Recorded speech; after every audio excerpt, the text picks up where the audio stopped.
I always say to people, like when it comes to dating, one of the things I'm like, you can't think that I'm going to be the prize on your arm and be that thing where in my life I get to fly like an eagle every day and be as big as I want to be and as small as I want to be and as sexy as I want to be and as... The first word that comes to mind when I see Tracee Ellis Ross is exhausting. This was the first time I've seen her on screen.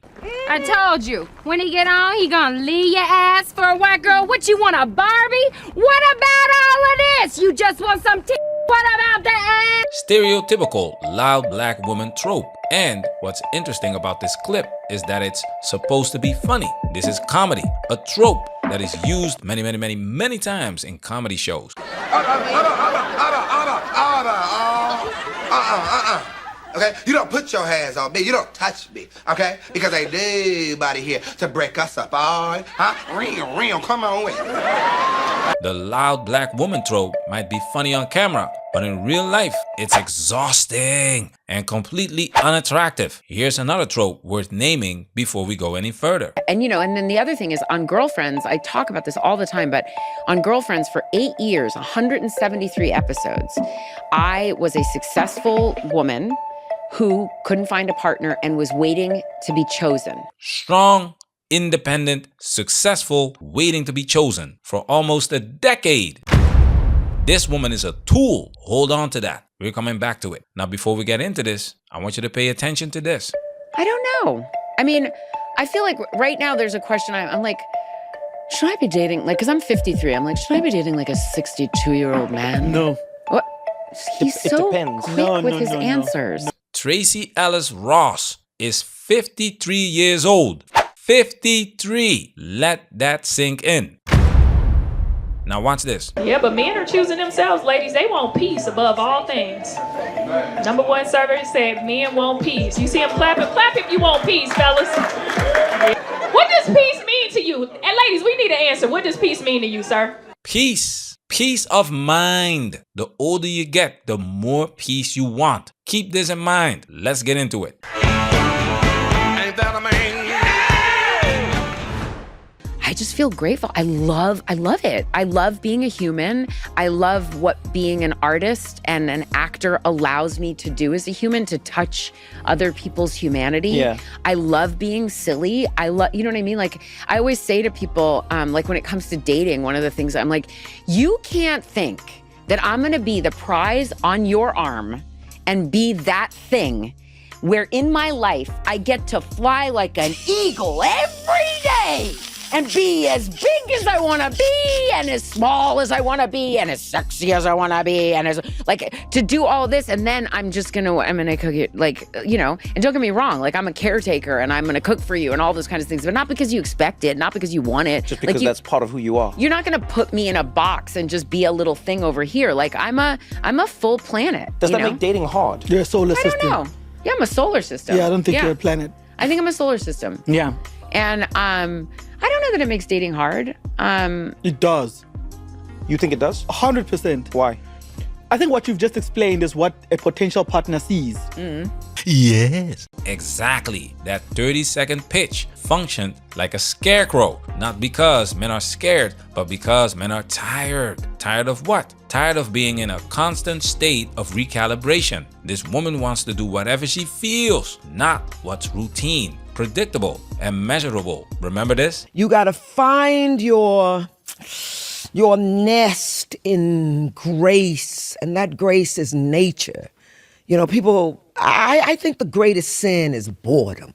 Jennifer Lewis has been engaged 4 times and never married because she fully expressed herself. Any sign of restriction or boxing in would get met with rebellion. Over 9,000. You say that about every tree. Okay. The was over instantly. Yeah. And everybody talking about, oh, Jennifer Lewis broke off an engagement because of a tree. Bitch, you know that had to build.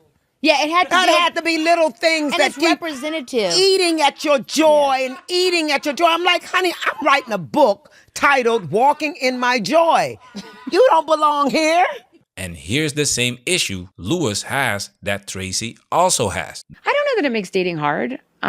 It does. It's genuinely mind-boggling that women at this age still have no idea how their own attitudes are sabotaging them. Why? Why? Because they live in an echo chamber that confuses attention with intention. They mistake the interest of men who want one thing for the commitment of men who want everything. And by the time they realize the difference, the men they actually wanted are already gone, married to someone who understood the assignment.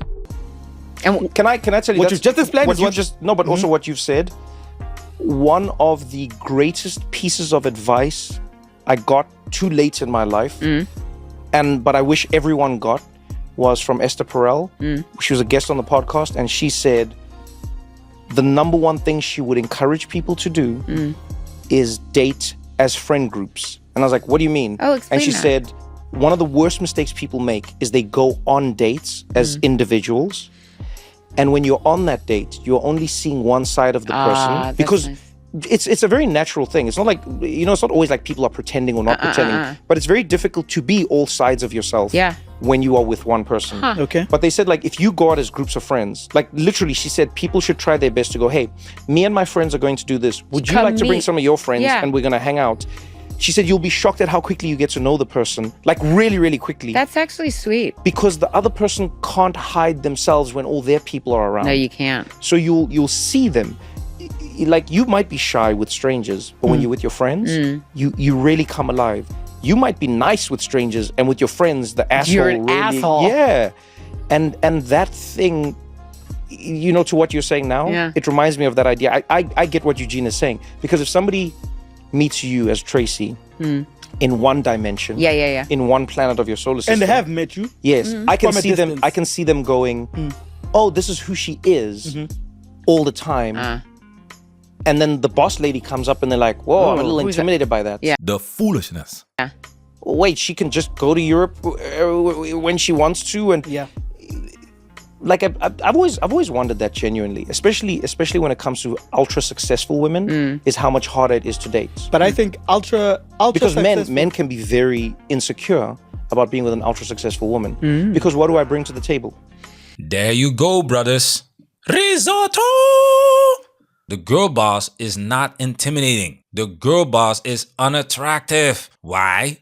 Why? Let's show you why. I need somebody secure. I need somebody also that has more money than me, because I will not date anybody that has less than me. I'm not going through that process. Look, there are 50-50 girls out there. Go date them. Go enjoy them, and that's fine. That's okay. But I wouldn't date a man that expects that. No. I've heard this what's in it for before. me? What do you bring to the table? Yeah. I've heard this from a man before, and I just took one look at them and I was like, that is an ick. That is an ick. What do you mean? What do I bring to the table? I don't have to bring anything to the table. I'm the woman. You're the one who's going to be bringing things to the table. I don't need you. When a woman has a higher socioeconomic status than a man, she will treat him like shit. Women go by feel. And I feel like I'm feeling like I just feel like I feel like I feel like because I feel like well, I just feel like and I feel like I'm feeling like I feel now that's what I just feel right now. sometimes I feel like 100%, sometimes I feel like 50%. Right now it's 75. And if she feels she's better than you, sooner or later, she will let you know. You can't think that I'm going to be the prize on your arm and be that thing where in my life I get to fly like an eagle every day. Women like Tracee, Jennifer Lewis, and Vivica Fox don't know how to shut the F up. They keep proving it on record. In love. I was very much in love with him. Was he in love with you? Very much. I mean, I think that the reason why it's haunted me for such a long time is I found out later that he wanted to propose to me. So that's why. Right, okay. So that's why for so long, I think it's haunted me that I always felt like, gosh, if I could have just done better. I didn't know. And that's what I share for So other did- ladies. but That did he ha- sometimes did we he have to have a learn ring? not to do too much Did he and have a let the ring? man be the man.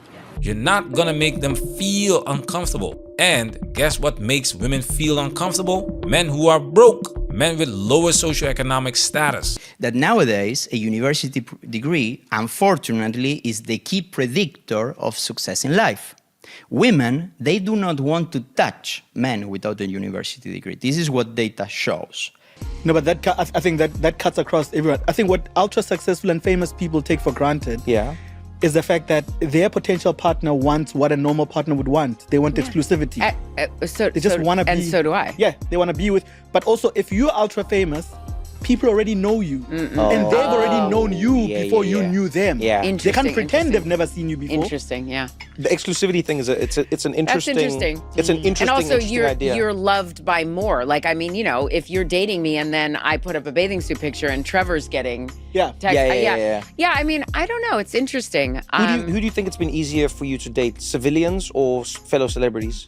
I've not really dated fellow celebrities. A couple of times. No, I have a little bit, but not so much. I don't know. I mean, I feel like right now there's a question. I'm like, should I be dating, like, because I'm 53. I'm like, should I be dating like a 62-year-old man? No. What? He's it so depends. quick with his answers. No. Oh my God. I don't know. I mean, I've dated younger guys. There we go. And that's been interesting. And then sometimes it's not. I mean, it's individual. Do you know what I mean? Yeah, it's always individual.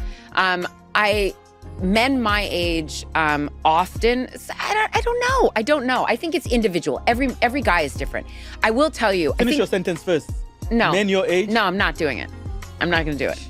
But what I will say is there are really great guys out there. I'm not one of those women who's like, I don't know, ain't nobody. Like, I don't agree with that. I think there's really great guys out there.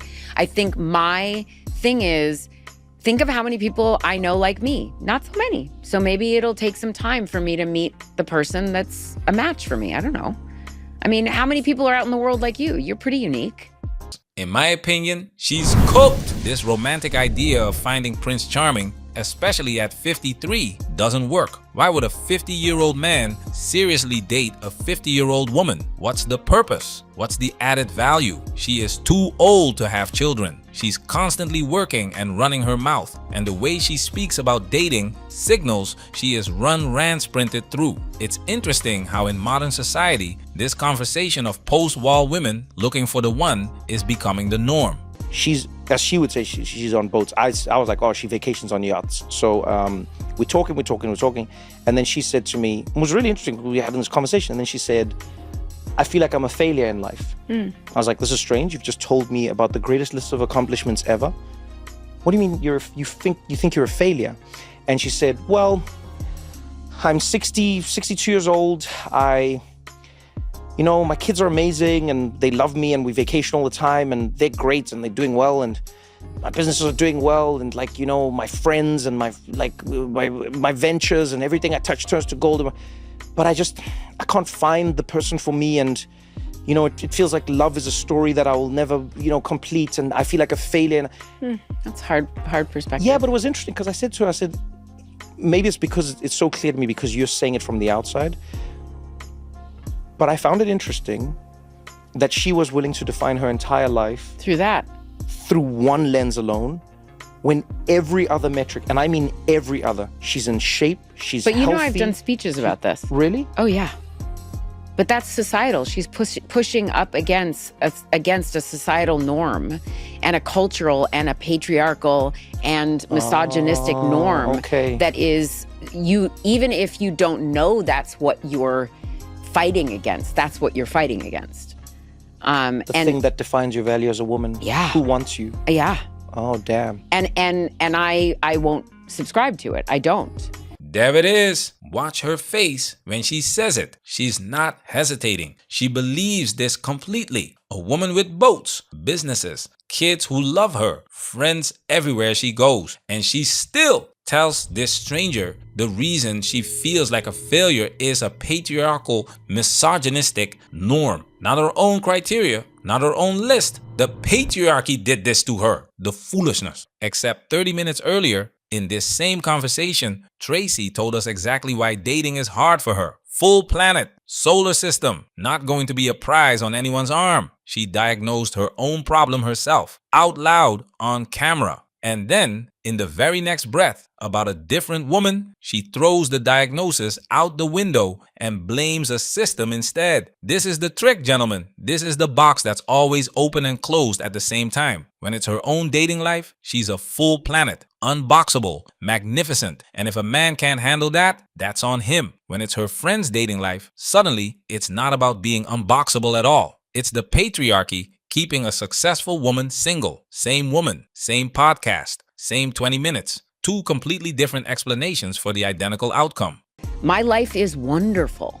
And it does, and I experience loneliness and all of it, and I want a partner. And I might not find one. Well, I don't know. And I'm not going to make that mean something about me.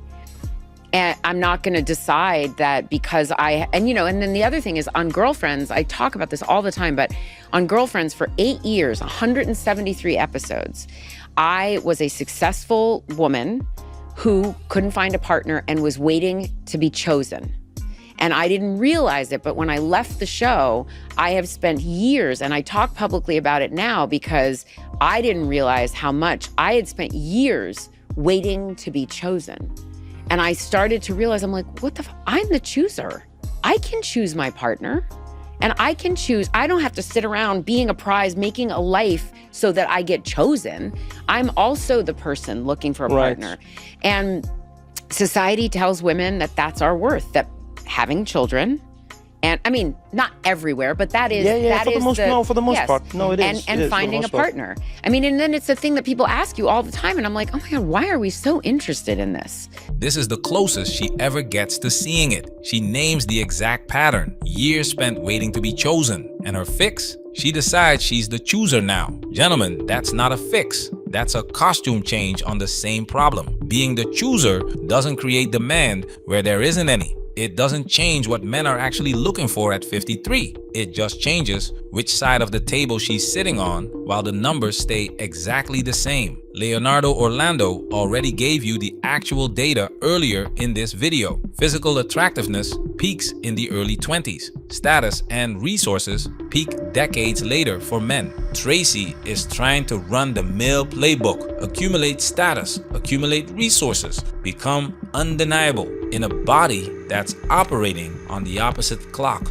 Being the chooser works great when you're the one being chosen from a full pool. It does not work when the pool itself has been shrinking for 30 years. She thinks she solved the waiting to be chosen problem. She just renamed it.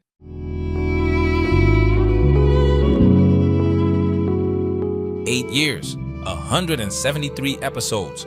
A network built an entire show around a successful woman waiting to be chosen.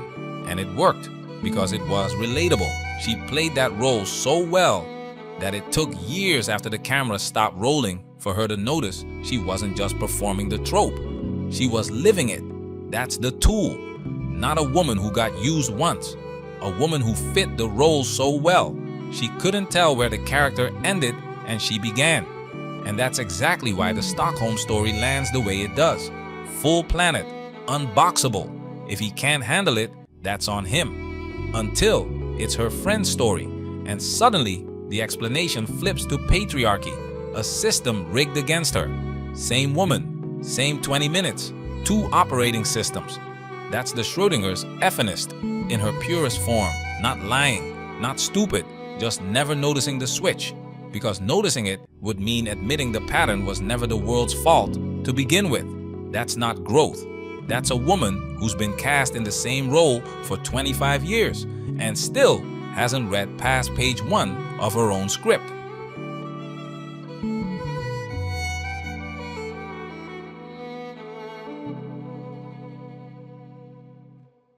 Listen to all, follow none.